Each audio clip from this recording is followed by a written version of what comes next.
Une fois de plus, un jeu vidéo est en train de devenir l'un des produits culturels les plus rentables du moment. Dites-vous que c'est bientôt la fin de GTA V. 13 ans que ce jeu nous accompagne, 13 ans qu'on lance ce menu, qu'on entend cette musique. Aujourd'hui, c'est un morceau de notre vie, et je crois bien qu'il est temps de lui dire au revoir. Je me souviens encore du premier jour, le trailer, l'attente, les théories sur internet, puis enfin, le lancement. Et là, on commence par le mode histoire. 3 personnages, 3 vies, 3 façons de découvrir Los Santos.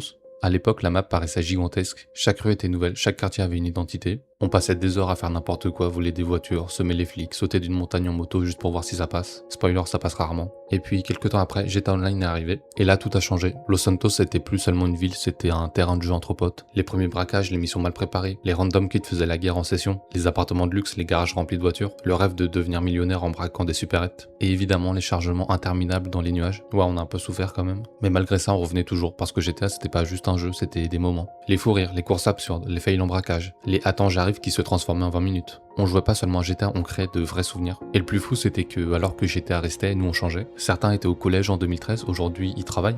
Certains jouaient sur PS3, aujourd'hui on joue sur PC ou sur PS5. Certains amis avec qui on jouait, on leur parle même plus. Et pourtant, à chaque fois qu'on relançait GTA V pendant quelques minutes, rien n'avait changé. Los Santos était toujours là, comme une capsule temporelle. Peu de jeux peuvent dire ça. Très peu de jeux survivent 13 ans, encore moins en marquant une génération entière. GTA V a traversé plusieurs consoles, plusieurs générations de joueurs, des milliers de trends d'internet et une époque entière du gaming. Ce jeu a été là pendant une immense partie de nos vies, alors non, on dit pas seulement au revoir à un jeu, on dit au revoir à une époque, à des souvenirs, à des nuits blanches, à des amis, à une version de nous-mêmes. Et pour tout ce qu'on a vécu, merci Rockstar, merci Los Santos, merci GTA V.